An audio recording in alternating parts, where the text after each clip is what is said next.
Je réponds et je signe l'affiche. Et l'affiche, c'était pour le départ aux États-Unis. Et quand vous annoncez cette nouvelle à vos parents, ils disent quoi? Voilà. Et quand j'annonce à mes parents cette nouvelle, ils croient que c'était une blague, voilà. Et parce que je viens là sans preuve et je leur dis non, je vais aller aux États-Unis et j'avais dit, vous avez réunion le samedi, je me rappelle bien, c'était un samedi.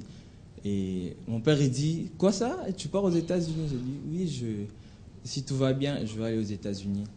Et pour quelle cause subitement comme ça, vous allez aller aux voilà, États-Unis? il m'a posé la question si c'était pour quelle cause et je lui ai dit que c'était pour le basketball. Et il me dit qu'il était fier de moi, voilà. Ah bon. Oh, vous avez des encouragements de votre père. Gloria Lombe. Pratiquement, la même question, hein, si je peux me permettre. Vous avez déjà voyagé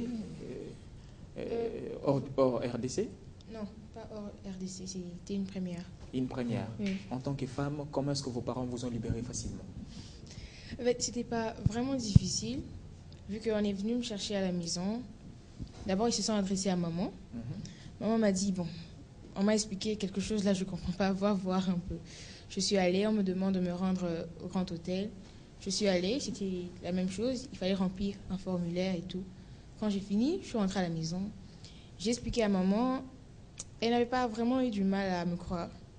Elle m'a dit, bon, s'il arrivait que tu ailles, je t'encourage d'y aller.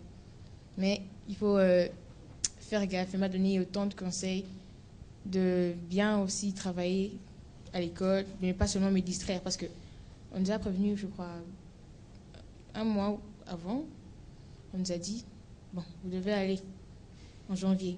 Elle m'a dit, ne te mets pas trop la tête à ça. Continue, travaille aussi à l'école et je pense que quand ça ira, tu iras. Et vous êtes parti? Oui, je suis partie. Arrivé aux États-Unis, le pays des Barack Obama. Arrivé, oui, on est toujours dans la joie, content. Voilà, je me retrouve aux États-Unis, pays de rêve de presque tout un chacun. Oui, j'étais dans cette joie-là, mais pas tellement grande, parce que je savais qu'il y avait encore autre chose qui m'attendait de plus grand que ça. Ça n'a pas été facile pour que vous rentriez ici? Ça ne vous a pas choqué au lieu on est aux États-Unis, on peut bien y rester, rentrer encore au pays? Ouais. C'était pas... Ouvert, surtout que les gens ne pensaient pas qu'ils allaient rentrer. Hein. Parce qu'on le sait, beaucoup cherchent à aller aux États-Unis aujourd'hui. Ils disent, bon, une fois là, en tout cas, moi, je vais me permettre de créer des voies et moyens pour ne plus rentrer. Certaines. Ah non, je n'avais pas ces idées-là en tête, parce que je savais que en partant, je laisse ma famille, vu que je suis l'aîné de chez moi. Il faut que je rentre, que je donne l'exemple aussi à mes frères, parce qu'il peut arriver qu'eux aussi vont, et qu'on dise, bon, la première, quand elle est partie, elle n'est plus revenue. Le second, il s'en va, peut-être qu'il va plus rentrer. Donc, je vais rentrer pour aussi changer un peu cette image. En fait, on s'est dit tout ça, que quand vous rentrez, ça va changer un peu l'image qu'on voit des Congolais. Parce que, comme vous venez de le dire, un Congolais, on sait que quand il va, il fera tout ce qu'il pourra pour ne plus rentrer. Mais on est tous rentrés.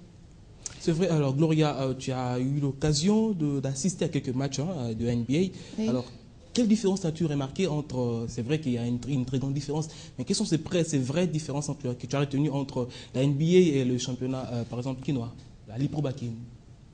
Bon, oui, il y a une différence, mais je dirais il y a l'organisation aussi. Ouais. Il y a, je pourrais dire, l'organisation et le matériel, l'espace et tout. Les infrastructures. Les infrastructures, voilà. Oui. Voilà, nous allons accorder la parole, bien sûr, au dernier monsieur, Dirk Senga. Oui, c'est bien moi. vous. C'est moi. Dirk, vous avez déjà la taille basketteur. Ouais. Vous avez commencé à pratiquer depuis quand? Alors, depuis que j'ai 6 ans, j'ai commencé à jouer au basket. Parce que j'ai eu des grands frères qui jouaient ici déjà avant. Qui? Des grands frères. Qui sont-ils? Marcus Kankolongo et Senga Kankolongo. Alors, ils jouaient avant, c'était très grand, ils jouaient avant, et moi, je suis encore tout petit et ça m'intéressait. Alors, j'ai persévéré, j'ai continué à jouer, et voilà, c'est comme ça que j'ai pu atteindre le niveau que j'ai, et j'ai pu aller aux États-Unis. Vous jouez ici, oui, mais ici. Sans arrière-penser qu'un jour, il vous arrivera de partir aux États-Unis, rien que par le fait que vous soyez basketteur. Bon, on rêve toujours. Je rêvais bien sûr qu'un jour, j'irai là-bas, mais ce n'était pas du concret. C'est juste un rêve. Bon, dans vos rêves. Oui, dans mes rêves. Une fois aux États-Unis. Si. Et comment est-ce que vous vous êtes retrouvé? Comment je me suis retrouvé comment? Parce que dans son rêve, on se crée toujours un monde. Quand Oui. j'essaierai, voici. Est-ce que, à comparer avec vos rêves-là, il y a quelque chose qui s'accommode avec? Non, pas directement, parce que dans mon rêve, je me voyais joueur, mais je n'étais pas joueur, j'étais spectateur. Mais maintenant, tu as changé de rôle, hein? Tu es maintenant joueur. Là, maintenant, vous changez de rôle. Maintenant, Oui. je persévère pour devenir Dans joueur. la réalité, maintenant, vous avez joué un autre rôle. Oui, j'ai joué un rôle de spectateur, malheureusement. Est-ce que tu te vois un jour dans Los Angeles Lakers ou encore Yeah. dans Chicago Bulls? Tapé juste, exact. C'est que je vois le son de Lakers. Lakers, Yeah. et qui vous attire là-bas? Kobe Bryant. Kobe ouais. Bryant. Vous ne parlez pas des Congolais comme Didier Mbenga, par exemple? Didier Mbenga, oui, il m'attire personnellement parce qu'ils font la fierté de notre pays. Ouais. C'est vrai que c'est pas un joueur que je suis vraiment à la lettre, mais je suis très fier de lui parce qu'il montre il montre la force de notre pays. Tu vois. Et ça t'est enterré un jour de représenter aussi le Congo au Bien niveau sûr. de la NBA. Bien sûr, tout à fait. Et la dernière, elle s'appelle Divine. Oui. Divine Moussila. Oui, c'est bien moi. Alors, apparemment, Lucie, le monsieur à la taille basketteur, vous par contre, je me dis, mais, Oui, mais les critères de votre choix, c'est quoi? Comme Ça- on dit, la vie ne fait pas le moine. Uh-huh. Comme le sapin ne fait pas Noël. Ah bon? Oh là là. C'est un peu ça. Eh, mais qu'est-ce qui a fait Divine Moussila pour qu'elle devienne basketteur? En fait, moi, quand j'étais toute petite, je passais beaucoup de temps avec mes frères. Et très souvent, ils jouaient au foot, au basket, et voilà. En fait, je le faisais juste pour m'amuser. En même temps, j'apprenais parce que je ne voulais pas me sentir inférieure par le fait que je sois une fille. Je me disais que non, s'ils peuvent le faire, moi aussi, je peux le faire. Pourquoi pas? Alors, je m'amusais avec eux sans me dire vraiment que je faisais du basket. Avant tout, c'était de l'amusement, mais bon, voilà. Les choses ont tourné. Et mon frère, il m'a même dit, Divine, tu vois, t'as fui le basket et le basket, il t'a rattrapé. Et le basket t'a rattrapé naturellement. Est-ce que tes frères sont déjà sortis de la RDC pour Oui. aller jouer en équipe nationale, en Non, club? pour jouer, Une non. expérience? Non. Ah, pas pour le basketball. Non. Donc vous avez une expérience plus meilleure que vos frères. Ouais, Malgré on qu'eux, ils peut ont dire commencé ça. avant. Oui, il jouait juste à la Maintenant, maison. vous les mais taquinez à la maison. Hein. Moi, je reviens Ah des oui. États-Unis. Bon, rien que pour le quelquefois. basketball. Oui, quelquefois. Maintenant, le plus dur va commencer. Vous revenez des États-Unis. Je reviens à vous, coach, pour ces jeunes gens. Le plus dur commence maintenant. Quand ils étaient encore en RDC, on ne pouvait pas leur demander beaucoup de choses. Mais maintenant qu'ils reviennent des États-Unis, personnellement, il sera de notre ou de votre devoir, ou du devoir de la population de demander beaucoup à ces jeunes gens. Comment pouvez-vous les aider? D'abord, ce que je leur demande, c'est de continuer de persévérer dans ce qu'ils ont appris. Tout à l'heure, si vous repassez la question, chacun d'eux pourra vous dire ce qu'il a particulièrement retenu comme leçon de notre voyage aux États-Unis. Ce que je leur demande, c'est de reprendre autour de le peu que vous avez reçu. Si tu as appris une chose, dès que tu arrives, même dans ton milieu le plus retranché, les petits enfants qui jouent dans la rue, apprends-leur quelque chose parce que un grain semé peut produire, un petit grain peut produire un gros arbre. Donc, ce que je leur demande d'abord, c'est de rester fidèles aux entraînements. Malheureusement, pour eux, ils sont arrivés à la période des examens à l'école, donc ce qui fait qu'on a dû interrompre un peu les entraînements.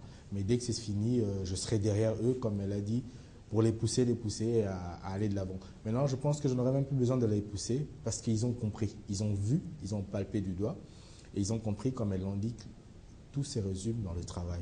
Et dans le travail dès le bas âge. Et c'est ainsi qu'on peut aller de l'avant. Et moi, je profiterai vraiment pour remercier le département d'État américain. Parce qu'une chose qu'on n'a pas dit, c'est que tout le voyage, alors tout sauf rien, a été pris en charge. Par qui? Par le département d'État américain. Donc on n'a rien payé. Rien payé. Comment s'est passée la procédure pour que tout soit, moi je dirais, entre guillemets, pris Tout en s'est charge? passé par le Centre culturel américain ici.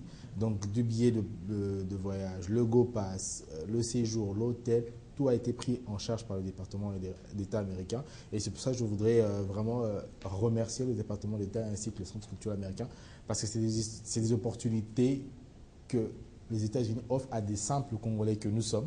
Et je pense que c'est très important de souligner ça parce que ce n'est pas pour diminuer notre pays, mais je pense qu'une organisation, structure congolaise ou des mécènes congolais n'ont pu penser à une chose pareille pour les Congolais.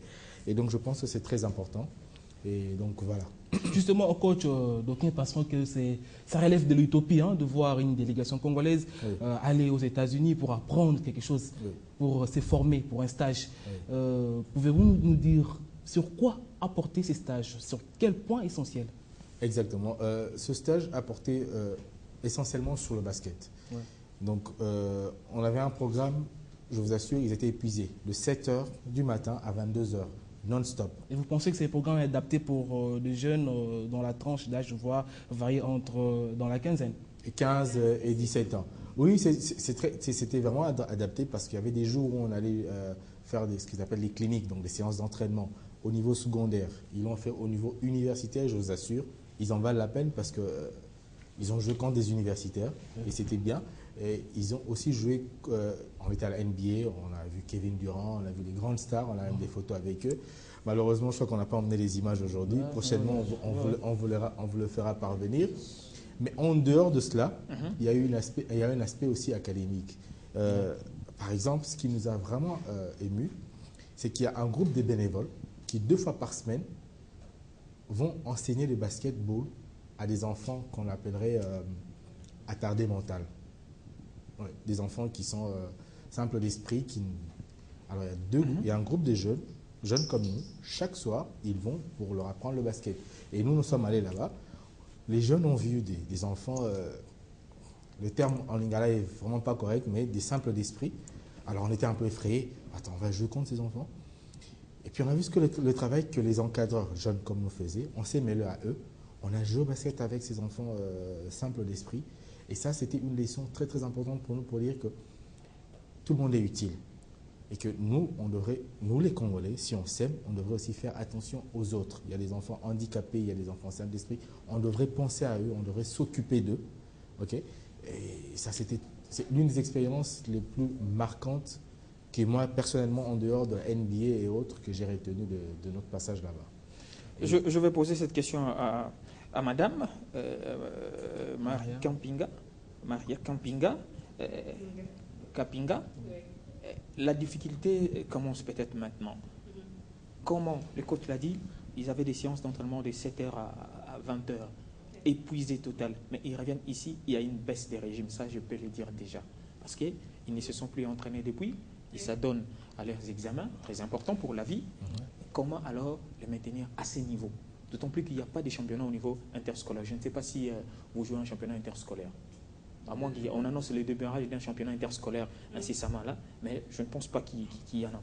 Comment alors permettre à ces jeunes gens de garder cette forme? Comme tu viens de le dire, ces enfants étudient. Maintenant, ils sont en période des examens. Mais dès qu'ils terminent, la plupart d'entre eux terminent le 16 février. Donc, chaque samedi, on va vraiment se donner. On va vraiment se donner pour qu'ils puissent s'entraîner. On le fera au Centre culturel français, la Maison de France, et on le fera aussi au Grand Hôtel. Le Grand Hôtel est là pour nous soutenir, pour qu'on puisse continuer avec les entraînements. Donc, c'est comme ça que ça va se passer. Apparemment, vous avez juste un groupe très restreint, à peine 7 athlètes, et pourtant il y a pas mal de jeunes Congolais, pas mal de jeunes Quinois qui peuvent peut-être aussi faire partie de l'expérience. Vous n'avez pas une idée par rapport à ça? Par là, je vais dire quels sont les critères également.